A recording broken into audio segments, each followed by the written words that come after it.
Hello friends, welcome to my YouTube channel global English academy. दोस्तों, मैं Sonu sir आपके सामने दोबारा हाजिर हुआ हूँ एक नए पेपर सेट के साथ। देख लीजिए, जैसा कि हम जानते हैं बेटा, एसएससी एमटीएस की एग्ज़ाम डेट आ गई है। 30 सितंबर से आपके एग्ज़ाम स्टार्ट हो जाएंगे। उसी एग्ज़ाम को ध्यान में रखते हुए हम लोग ये प्रीवियस ईयर टेस्ट पेपर की सीरीज़ लेकर आए हैं, जिसमें आज सेट नंबर 30 चल रहा है। जब तक आपके एग्ज़ाम कंप्लीट नहीं हो जाते तब तक हम ये कंटिन्यू सीरीज़ को रखेंगे। इसमें प्रीवियस ईयर क्वेश्चन पेपर को कंटिन्यू करेंगे। तो देखिए, पहले कुछ बच्चों के नाम जिन्होंने कमेंट्स में अपने नाम बताए थे मेरे को, जिन्होंने अपने मार्क्स बताए थे, उन बच्चों के हम कुछ नाम यहाँ पे बता रहे हैं। तो मैंने ये पूरा एक लिस्ट बना रखा है किन किन बच्चों का परफॉर्मेंस ठीक ठाक है। नंबर 1 पे चल रहे हैं भैया, बिजनेस क्लब नाम से बच्चा है ये। तो इसका परफॉर्मेंस बहुत बढ़िया चल रहा है। 24-23 मार्क्स इनके आ रहे हैं। देन दा कुमार नाम के एक हैं।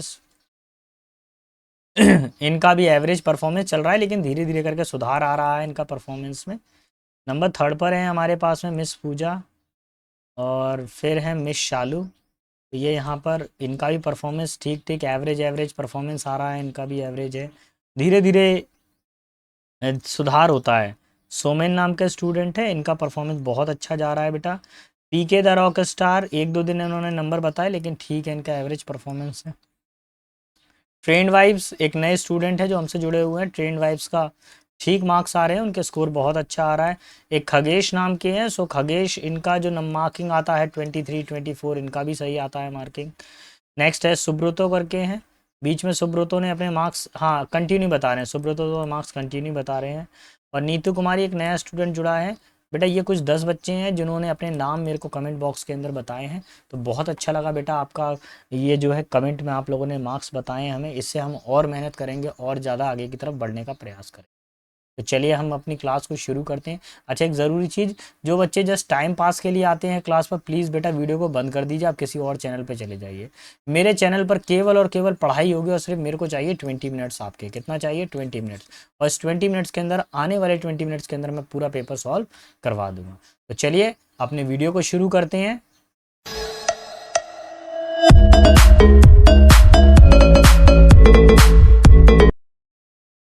ये रहा क्वेश्चन नंबर 1। तो पहला वर्ड हमारे पास में सिनोनिम का पूछा है, जिसमें वर्ड पूछा गया है मैलिंग। अब मैलिंग का मतलब क्या होता है वो जान लीजिए। मैलिंग का मतलब होता है ऐसा व्यक्ति जो काफ़ी ज़्यादा दुष्ट हो, बेकार हो। ठीक है, दुष्ट व्यक्ति को मैलिंग बोलते हैं। बेनिफिट का मतलब क्या होता है? किसी को प्रॉफिट हो जाए, दैट इज कॉल्ड फायदा भी कह सकते हैं। फिर पूछा है बैशमिस, इसका मतलब क्या होता है? ऐसा व्यक्ति जो दुष्ट तरह का हो, क्रूल व्यक्ति हो। कमेंट का मतलब क्या होता है? कमेंट का मतलब होता है किसी को एडमायर करना, यानी प्रशंसा करना। और अप्रूव का मतलब क्या होता है? किसी चीज़ को मंजूरी दे देना, किसी चीज़ के लिए एग्री कर देना।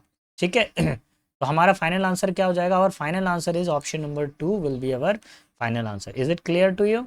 Okay, let's see another one. Here the question is also related to, एक मिनट, अरे रे रे रे कंप्यूटर महोदय पढ़ाने दीजिए। So here we have another word, occlude. तो what do you understand by occlude? Occlude का मीनिंग क्या होता है? इसका मतलब होता है हर्डल, किसी चीज़ में अगर रुकावट हो जाए, हर्डल। एब्सटेन का मतलब क्या होता है? किसी चीज़ से परहेज करना। जैसे डॉक्टर बोलता है आपको ऑयली फूड नहीं खाना चाहिए, मसाले का मत खाइए, तेल मसाला ना खाइए, तो एब्सटेन होता है। ऑब्स्टेक्ट का मतलब क्या होता है? किसी चीज़ को क्या कर ले, रुकावट लग जाए, हिंडर हो जाए। हिंडर का मतलब भी रुकावट होता है। हिंड्रेंस होता है रुकावट, हिंड्रेंस। ठीक है। प्रमोट का मतलब क्या होता है? किसी चीज़ का प्रमोशन करना। और फैसिलिटेट का मतलब होता है किसी को सुविधा देना, है ना, किसी को फैसिलिटी देना, दैट इज कॉल्ड फैसिलिटी। इसका मतलब क्या होता है हमारे पास में? किसी को सुविधा देना।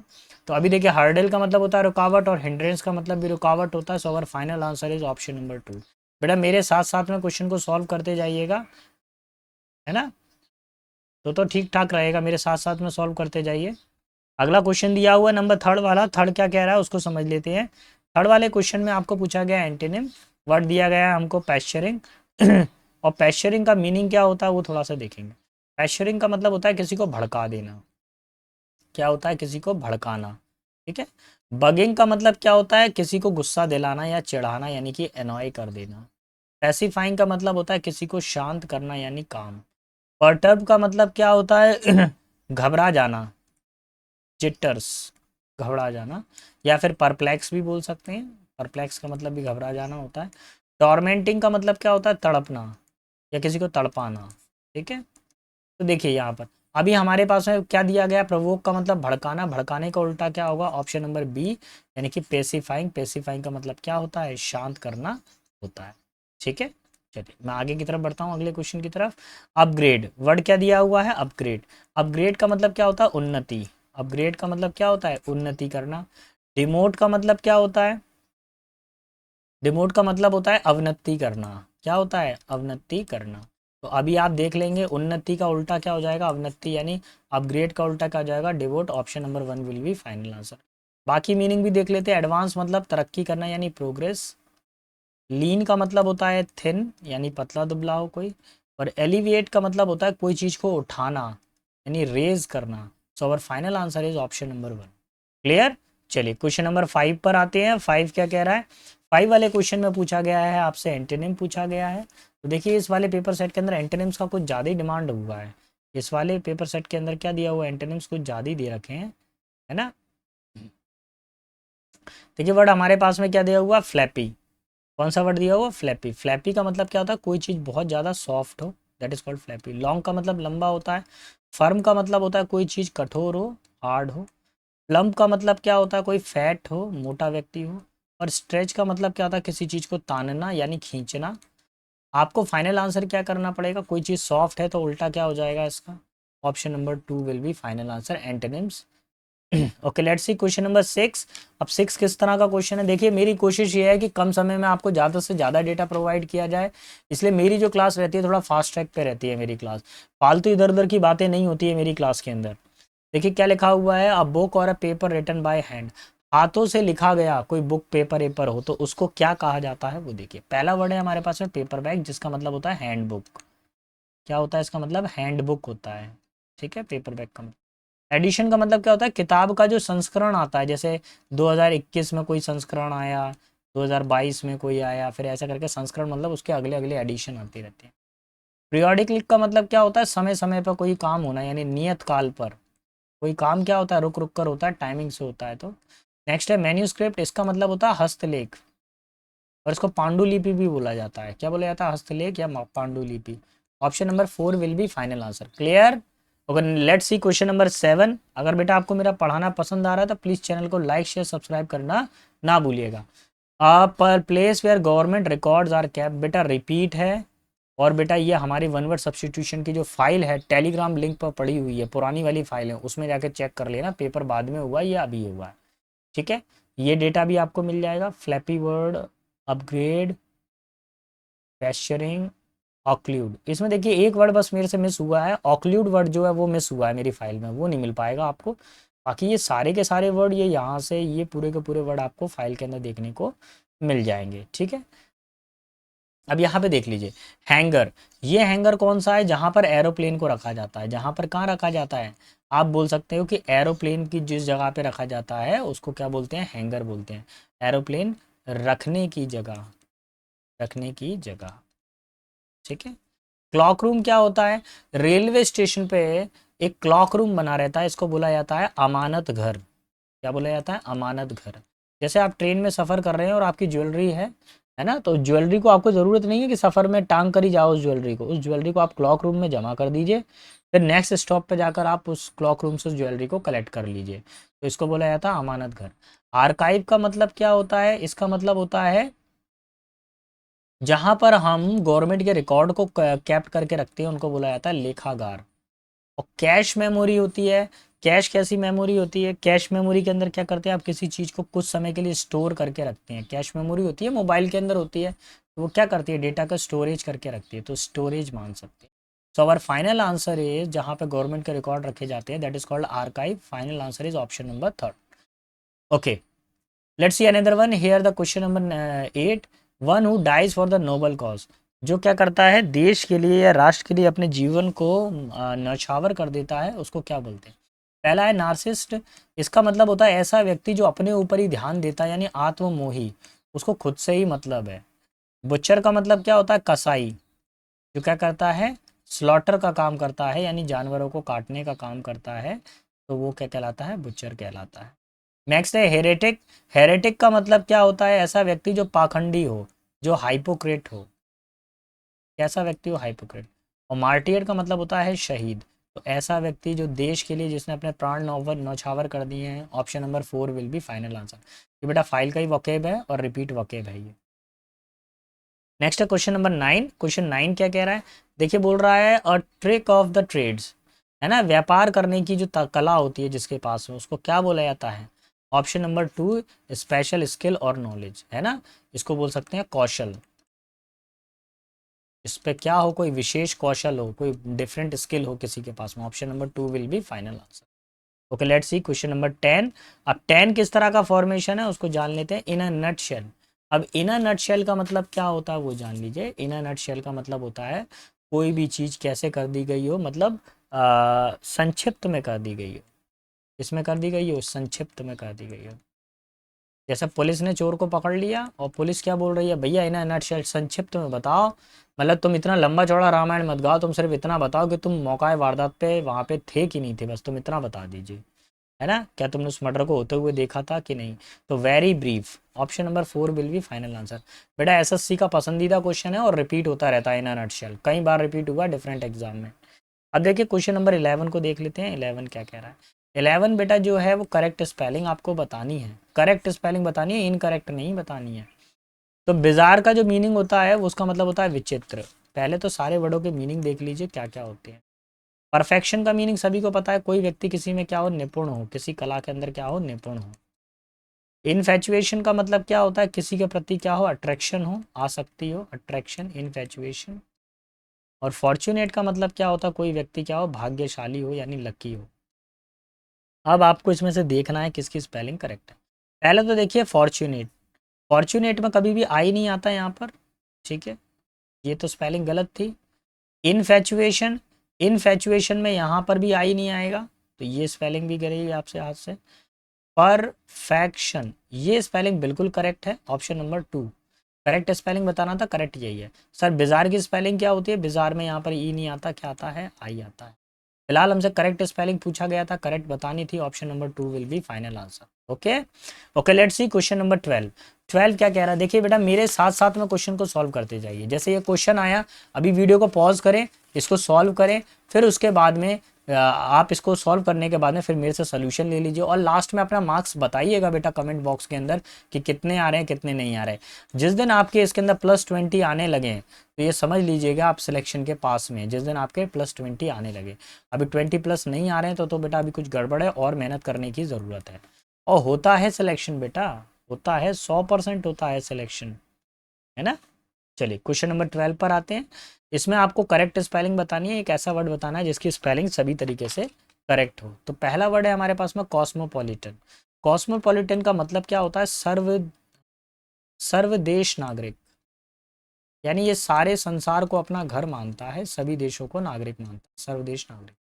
इमिग्रेंट, इमिग्रेंट का मतलब क्या होता है, प्रवासी होता है। इमिग्रेंट का मतलब क्या होता है, कोई एक जगह से दूसरे जगह पे क्या करेगा, ट्रेवल करेगा, तो उत्प्रवासी, क्या बोलते हैं इसको, उत्प्रवासी। चिविनिस्ट का मतलब क्या होता है, इसका मतलब होता है अंध राष्ट्रवादी, अंध राष्ट्रवादी, जो अंधकार में हो राष्ट्र, अंध राष्ट्रवादी। और कंटेम्प्रेरी का मतलब क्या होता है, सेम टाइम के यानी समकालीन, सेम टाइम के यानी समकालीन। सारी स्पेलिंग देखिए। कॉस्मोपॉलिटन होता है, कॉस्मोपॉलिटन नहीं होता, कॉस्मोपॉलिटन एक आएगा इधर पे, ठीक है। इमिग्रांट में यहाँ पर आई नहीं आएगा, यहाँ पर क्या आएगा, ई आएगा, एमिग्रांट।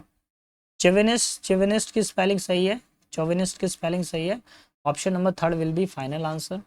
और कंटेम्प्रेरी, कंटेम्प्रेरी की स्पेलिंग में यहाँ पर ये इस जगह पर ई नहीं आएगा, यहाँ पर क्या आएगा, कंटेम्पोररी, ओ आना चाहिए इस जगह पर, ठीक है। So our final answer is option number 3। Clear. Okay let's see question number 13। और 13 किस तरह का कंसेप्ट है उसको देखते हैं। 13 वाले क्वेश्चन के अंदर आपको स्पेलिंग, आपको ग्रामेटिकल एरर बतानी है। आपको एक ट्रिक बताऊं, टू के साथ में हमेशा वर्ब की कौन सी फॉर्म आती है, फर्स्ट फॉर्म आती है। देख लेते हैं यहाँ पर, I am trying, I am is am are के बाद में तो आई एन जी आएगा, ये तो ठीक है भैया, यहाँ तक तो कोई डाउट ही नहीं है। लेकिन इसके बाद में कौन सी फॉर्म आनी चाहिए, टू आनी चाहिए। So option number 2 will be final answer. Clear. चलिए नंबर 14 पर आइए। 14 किस तरह का क्वेश्चन है, aid workers have deliver vast quantity of food on the refugee camp, on the refugee camp. Delivered, वो भोजन को डिलीवर किया गया यानी कि दिया गया है, तो टू आ जाएगा। क्या आ जाएगा, टू आ जाएगा बेटा। एड वर्कर यानी सहायता कर्मियों ने बड़ी मात्रा में भोजन को रिफ्यूजी कैंप में दिया। रिफ्यूजी कैंप का मतलब क्या होता है, जहाँ पर लोग आके शरण लेते हैं। जैसे आप देख रहे हैं हमारी जो कंट्री है, हमारी कंट्री के अदर साइड से भी कुछ लोग आ जाते हैं शरण लेने के लिए भारत में। भैया भारत का दिल तो बहुत बड़ा है, संसार में कुछ भी उल्टा पुल्टा हो रहा हो, दुनिया का कोई भी सताया व्यक्ति अगर भारत में आ जाए तो भारत उसको शरण दे देता है, उसको रेफ्यूजी कैंप दे देता है। फिर वो धीरे धीरे करके अपना प्रभाव भी दिखाते हैं। पॉजिटिव भी एस्पेक्ट है, नेगेटिव भी एस्पेक्ट है, दोनों चीज़ें देखने को मिलती है। चलिए नेक्स्ट क्वेश्चन नंबर 15 देख लेते हैं क्या करता है। Gel ingredients work well on waved curl. देखो यहाँ पर ये सेकंड फॉर्म है, ये भी सेकंड फॉर्म है, ये फर्स्ट फॉर्म है, टेक्सचर फर्स्ट फॉर्म है। तो बेटा जब ये दोनों सेकंड फॉर्म है तो ये भी, इसको भी सेकंड फॉर्म बनाइए और इसको भी सेकंड फॉर्म बनाइए। सो 15 का आंसर क्या हो जाएगा, ऑप्शन नंबर थर्ड। दोनों को सेकंड फॉर्म में कन्वर्ट करना पड़ेगा। तो final answer is option number third. Clear, okay let's question number 16। अब क्वेश्चन नंबर 16 में क्या दिया हुआ है उसको जान लेते हैं। क्वेश्चन नंबर 16 में I knew very little Spanish, मैं स्पेनिश को थोड़ा बहुत जानती हूँ। व्हेन आई केम हेयर, जब मैं यहाँ आई थी, but I have been learning, लेकिन अभी मैं उसको सीख रही हूँ स्पेनिश को। And and can now make my self understood, और अब मैं उसको समझ सकती भी हूँ। Option number 4 will be final answer, no error. है ना, ज़्यादातर बच्चे एरर निकाल लिए होंगे, मुझे भरोसा है, क्योंकि हम एसएससी वाले हैं ना, हमारे दिमाग में तो एरर लग गया पढ़ पढ़ के, हैंग होने लगा है दिमाग हमारा।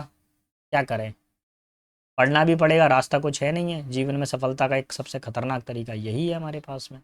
देखिए sometime I act like a fool, कभी कभी मैं मूर्ख जैसा व्यवहार करता हूँ। She has to step in to save me, उसको मुझे बचाने के लिए आना चाहिए। तो स्टेप इन टू नहीं बेटा, कौन सा प्रपोजिशन आएगा, स्टेप इन। स्टेप इन का मतलब होता है किसी चीज़ में हस्तक्षेप करना, यानी इंटरवीन, हस्तक्षेप करना। तो अभी प्रपोजिशन का एरर है, आपको स्टेप इन करना पड़ेगा इनटू की जगह पर। तो final answer is option number 1। चलिए क्वेश्चन नंबर 18 पर आइए। 18 किस तरह का कंसेप्ट है उसको देख लेते हैं। One of the children stood at the door to dash if he saw the एपरेटर्स। एपरेटर्स समझते हो क्या होते हैं, एपरेटर्स होते हैं फैंटम, यानी भूत प्रेत जो होते हैं वो एपरेटर्स कहलाते हैं। Coming who was an officer of the spiritual core. देखिए एक बच्चा है जो गेट पर खड़ा हुआ है, उसने ये देखा है कि एक प्रेत आया है, यानी एक भूत प्रेत आया है उसके घर के सामने, गेट के सामने आया हुआ है। और वो जो भूत प्रेत है कौन है, स्पिरिचुअल कोड यानी आध्यात्मिक कोड का वो कौन है, ऑफिसर है जो खड़ा हुआ है। तो अब क्या किया होगा, बच्चे ने क्या किया होगा, उसको हाथ में लाया नहीं बेटा, बच्चे ने उसको सवाल सलाह दी नहीं, बच्चे ने कुछ उसके बारे में सोचा नहीं, उसने क्या किया, बच्चे ने केवल और केवल उसको नोटिस किया था। ऑप्शन नंबर थर्ड, नोटिस मतलब करना, देखना। नंबर 19 पर आ जाइए। 19 किस तरह का कंसेप्ट है, 19 वाले में देखिए बेटा, प्रपोजिशन एरर है, और हमेशा ध्यान रखना कभी भी डोर आता है, डोर के लिए एक ही प्रपोजिशन आता है, एट। फिक्स्ड है बेटा, at the door, at the gate. On the door नहीं होता, ऑन द गेट नहीं होता, इन द डोर नहीं हुआ। ठीक है, चलिए नेक्स्ट क्वेश्चन नंबर 20 में देख लेते हैं। Mustard seeds, seeds of mustard give us oil and leave are used as vegetable. देखिए सीड्स प्लूरल है, यहाँ पे लीव सिंगुलर है, लेकिन वर्ब कैसी आ रही है, प्लूरल वर्ब आ रही है। तो अभी आपको ये लीव है ना, इसको भी प्लूरल बनाना पड़ेगा। क्या कराएंगे, लीव्स बना देंगे। लीव का क्या बन जाएगा, लीव्स बन जाएगा हमारे पास में। फाइनल आंसर ये हो गया हमारे पास में, प्लूरल फॉर्मेशन। तो our answer is option number. Clear, चलिए अब आगे की तरफ बढ़ते हैं। भैया हम लास्ट पैसेज पे पहुंचने वाले हैं। अच्छा एक ज़रूरी चीज़ याद रखिए, कल हम सेट नंबर 31 आपके लिए लेकर आएंगे, और अच्छे से पढ़ें बेटा, तैयारी अच्छे से करें।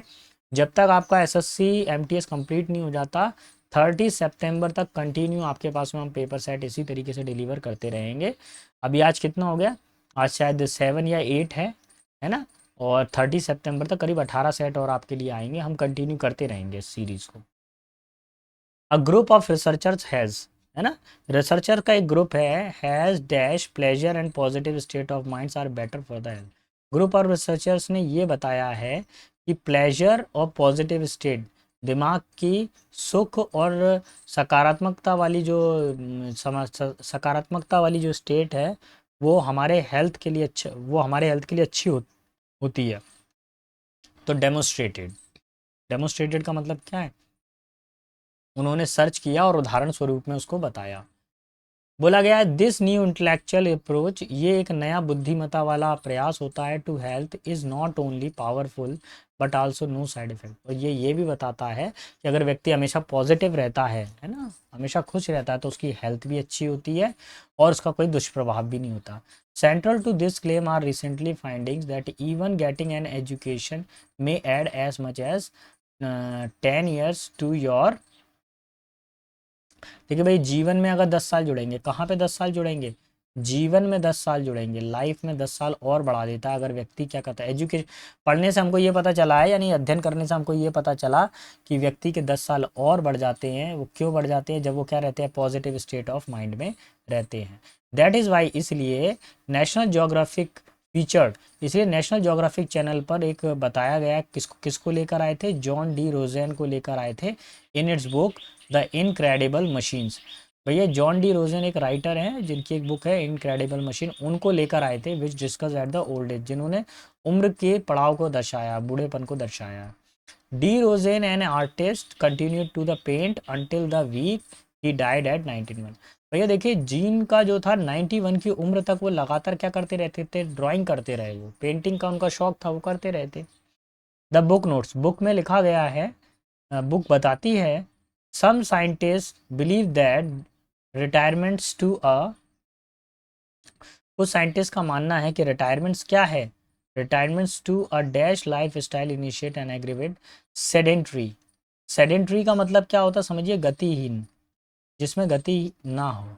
कुछ लोग कहते हैं कि रिटायरमेंट क्या होती है? गतिहीन होती है। जब जीवन में गति की कमी हो जाए तो हम रिटायर हो जाते हैं।